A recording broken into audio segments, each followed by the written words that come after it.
I'd like to thank you for your time anywhere around the world or in Nigeria, because 1 year ago, the Ministry of Livestock Development was created by the hindsight, the insight and foresight of the President Tinubu administration, primarily to transform livestock production into a modern, efficient and productive sector that would compete favorably with the global markets.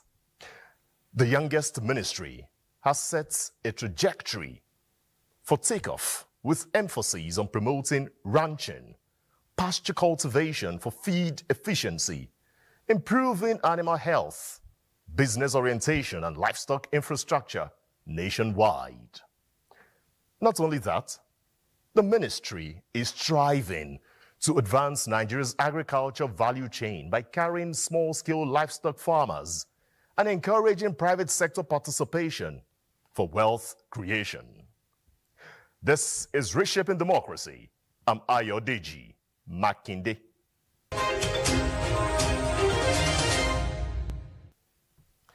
Yes, in the desire to improve productivity in animal production practiced by our forefathers many years ago, the minister at the helm of affairs in the Ministry of Livestock Development, Idi Mukhtar Meha, is making sure modern practices are imbibed. The minister is on Reshaping Democracy as citizens search for answers on how much progress has been made in actualizing his mandate in the last 1 year. What are your initiatives to improve livestock farming in Nigeria being a new ministry, and how do you intend to ensure that this livestock farming reaches small-scale farmers at the lower level in Nigeria? The livestock ministry is today recording 1 year in existence. It's its creation by His Excellency Mr. President Bola Ahmed Tinubu GCFR.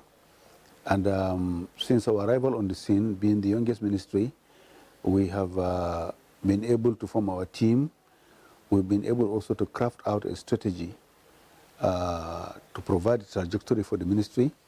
We have identified the major challenges and the mitigants that we believe once these are addressed, the ministry will transform the livestock sector in the country. The ministry is about farmable animals.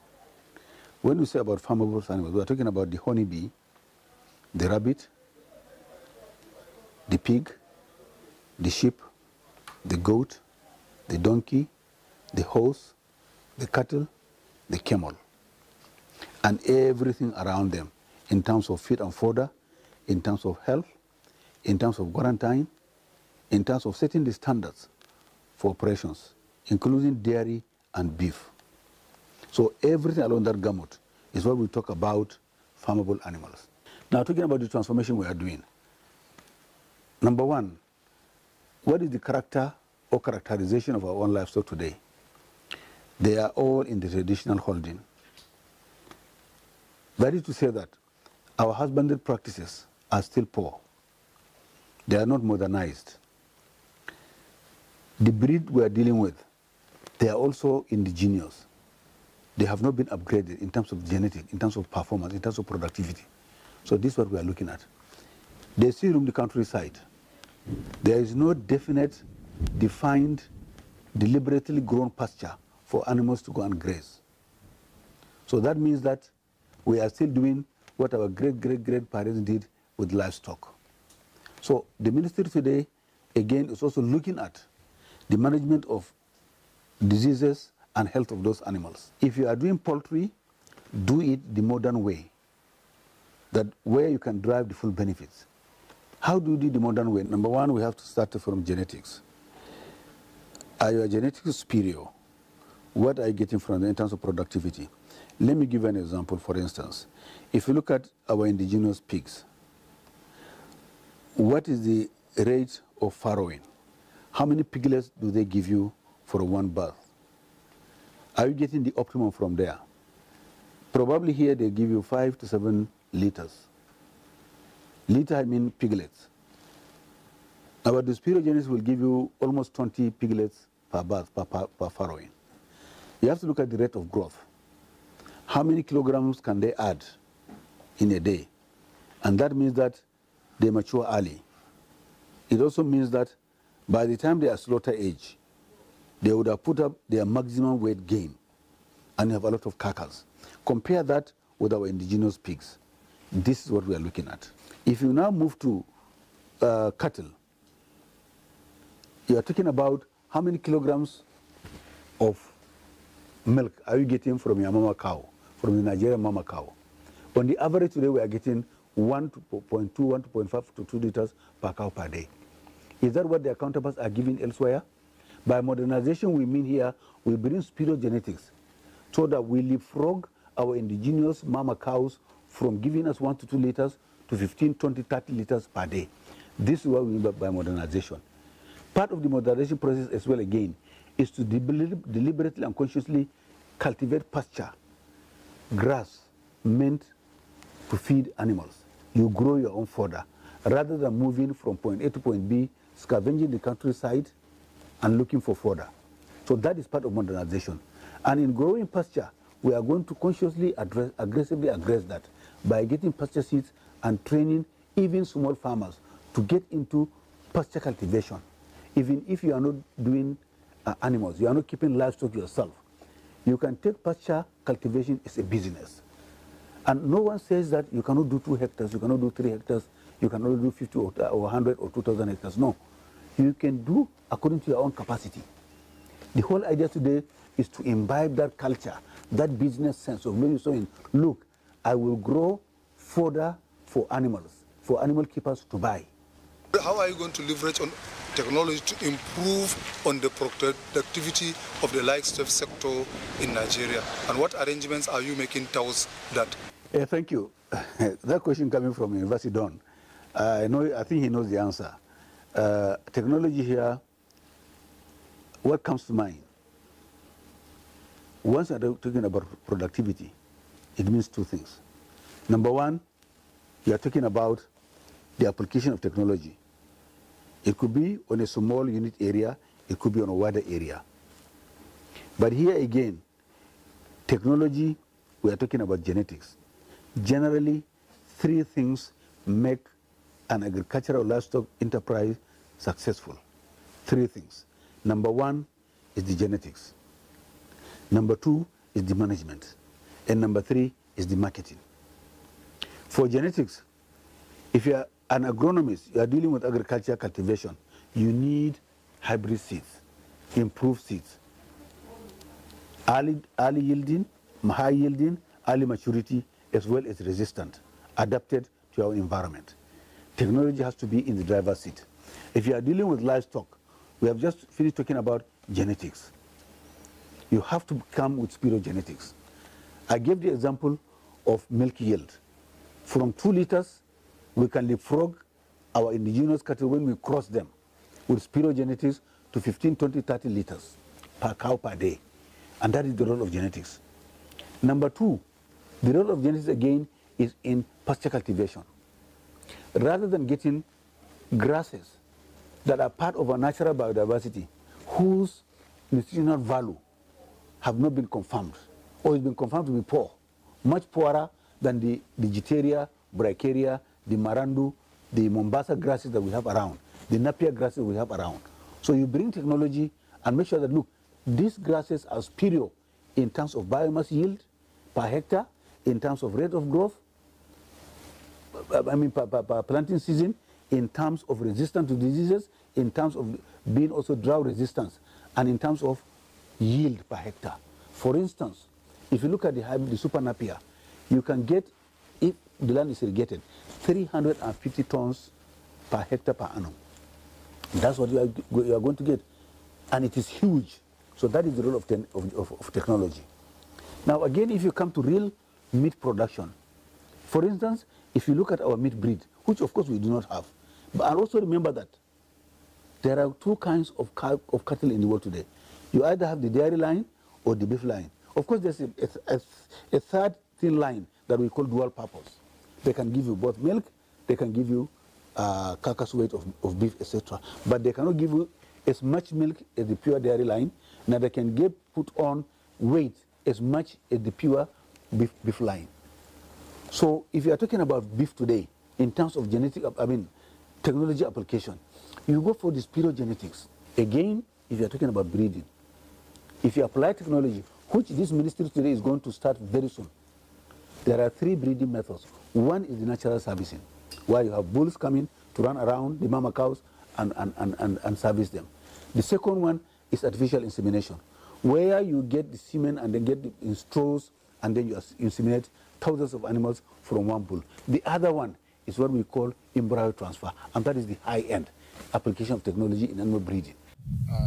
My name is Dr. Kabira Ali. How is your ministry supporting ranching as a solution to curtail herders, farmers, clashes? And what strategy are you putting in place to ensure that ranching comes in to replace open grazing, which we are accustomed to? Basically, more than 80% of the cattle resources today we have are in the hands of pastoralists. And they are moving the countryside looking for feed and fodder. How do we promote that? Number one, since our arrival on the scene, we have inventorized all the grazing reserves we have in the country. We have identified them. We know those that are gazetted. We know those that are not gazetted.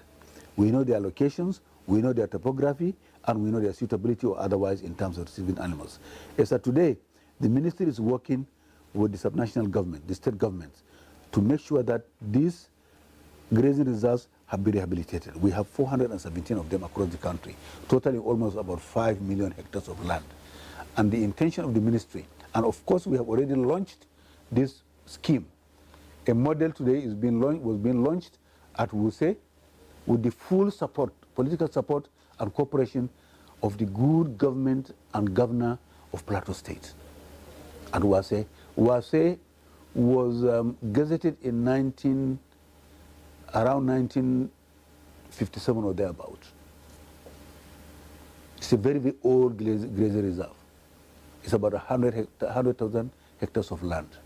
So we are going to start rehabilitating the grazing reserve so that it can receive pastoralists who can now establish communal ranches. How does a typical rehabilitated grazing reserve look like? We are going to have one, veterinary clinics. We'll have primary health care for their families. We will also build their capacity and provide them with grass seeds to plant pasture and grow pasture for their animals. Wase Grazing Reserve has 22 earth dams that will be rehabilitated, desilted, and be made ready to serve as a source of water for dry season cultivation of pasture. Now, we are also going to encourage private ranchers, and we have had a large number of them come here to make presentations to us. They are ready to go into animal ranching, and we are working with them. And very soon you start hearing about people establishing ranches all over the place. These are individuals who have now taken livestock as a business unit, not as traditional holding. They are not after just having thousands of cows. They are after quality holding, not quantity holding. By quality, they have animals that they can manage, whose productivity is very high. And therefore, there will be very good return on investment. This is what we are looking to. So it is happening, and it doesn't say that you have to have 2,000 hectares of land. No. Anybody who wants to establish a ranch, either for beef or for dairy, or small ruminants, or poultry, work with us. We can assist you. We can do the unholding. We can link you up with investment banks. We can also talk to the subnationals to assist in giving you land to develop your business. So that's what the ministry is doing. Sir, how will you promote the development of poultry and aquaculture in Nigeria, and what support will you provide to entrepreneurs and small-scale farmers in this subsector? Yeah, thank you, Oboyomi. Thank you so much for that interesting question. Of all the species today in the livestock sector, of all value chains in the livestock sector today, we are happy to say that the poultry template is the most successful. It has succeeded to such a level that it don't even require government intervention. It is private sector driven, and it has succeeded. However, in the last few months, in the last few years, there have been some setbacks, principally from the cost of feeds. Cost of feeds, and that was the result of course, cost of grains. We are aware of that. We have met with the practicing feed millers of Nigeria. The association came here, we discussed. We also discussed with my colleague, the Federal Minister of Agriculture and Food Security, to know how to bring down the cost of grains. The second issue is that issue of vaccines and vaccinations, which again, like I mentioned earlier, our NVRI is in a proper position to supply, very soon they'll be in a proper position to supply all the vaccine requirements. In terms of assistance, yes, if you come with a business plan, the ministry doesn't have funds to dispense to private people. This is a government outfit. What do? We assist in the modernization and transformation of the livestock industry. Minister, sir, what strategies are you implementing to improve the marketing and storage of livestock products, reducing losses and increasing the income of livestock farmers and producers? Yeah, thank you. Post-harvest losses are quite significant today in the country, particularly when you look at the agricultural products, talking about perishables. But for us in the livestock sector, if you're talking about losses, they come at 2 levels. Okay, let me say 3 levels. Number one is milk losses, dairy losses, because milk has a very, very short shelf life. What are we doing about it? We are working with a World Bank outfit under the ministry called LPRESS to build a lot of infrastructural facilities in terms of cold chain storage across major dairy producing communities. We are also encouraging processors to set up near production basins. For instance, if you have an area where you have a cluster of herders or milk producers, it's better go and set up near them rather than start evacuating over a long period because of infrastructural challenges in the rural areas. So that's what we are doing. And LPRESS have been doing wonderfully well in that direction. The second aspect of avoiding post-harvest losses, we're talking about red meat, for instance.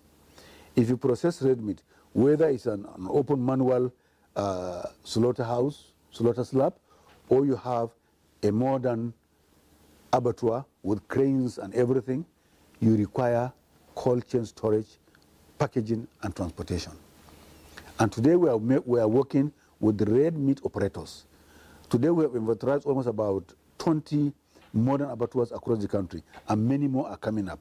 But we have advised all those building abattoirs today to incorporate cold chain storage. So that way you store the products, your beef, your carcass there, it can remain there until you are able to market it.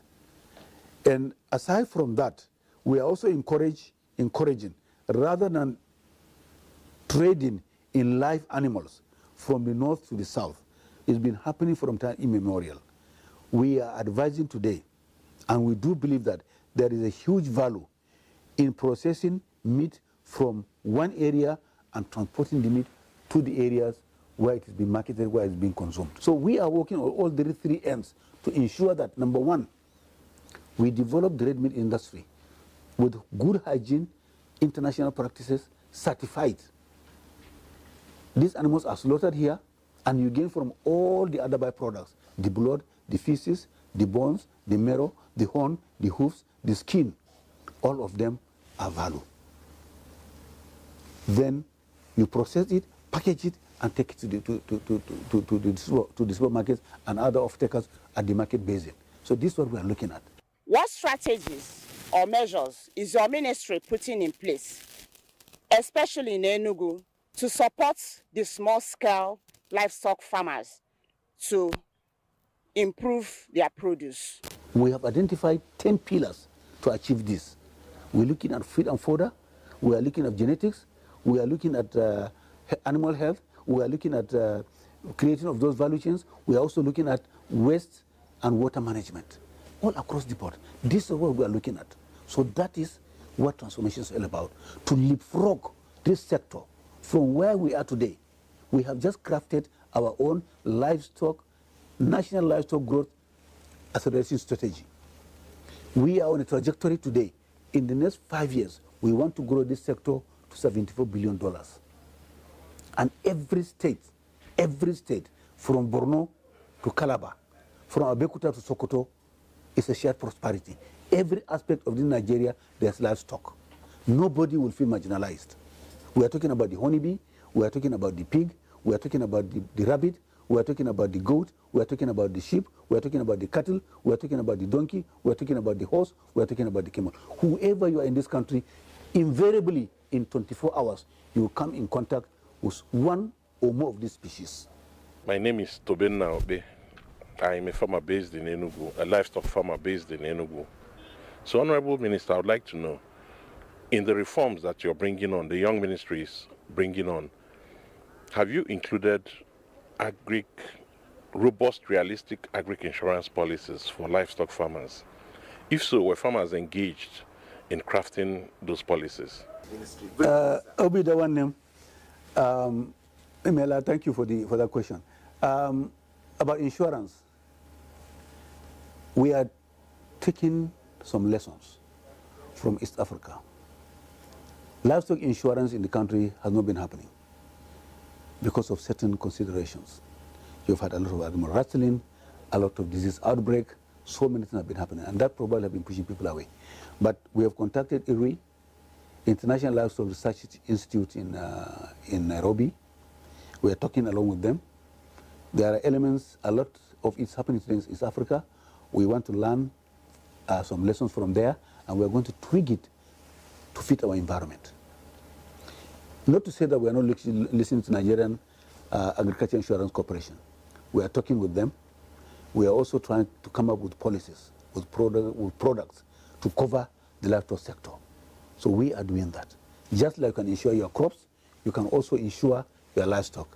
But just note that for livestock, there are far, far, far less hazards than when it comes to open agriculture. So we are talking with NAIC, and we believe that we come out with products that can satisfy both the farmers, the animal keepers, and the insurance providers. So that is something that is ongoing. It is new, but we believe it can happen because it's happening elsewhere. In South Africa, in Namibia, in Botswana, in Kenya, which I've visited, and I've spoken to the MD of Kenyan National Dairy Board. We've spoken to all of them, and we are taking lessons from there. We are not going to reinvent the wheel, but the thing here is that whatever is happening, they will say, how does it fit in our Nigerian situation? We are starting anew. Both the guy insuring, the brokers, and the guy who is paying the premium, whatever it is, must be satisfied. And all of us will have to sit down in a round table and have discussions to agree on the way forward. Another revelation and windows of opportunities being opened as progress all round as the livestock sector strives to rise up and meet best practices to compete in this African and global markets, with 417 gazetted ranches up for stocking, equipping of provisions of infrastructure, reinvigorating animal quarantine services at the borders, enhancing cold chain and abattoir facilities, as well as vaccination program. Name them. We, as Nigerians, are surely getting there in terms of livestock development. Reshaping Democracy proudly identifies with the Young Livestock Ministry. I'm Ayodeji Makinde. We'll be back again, same time next week. Bye-bye.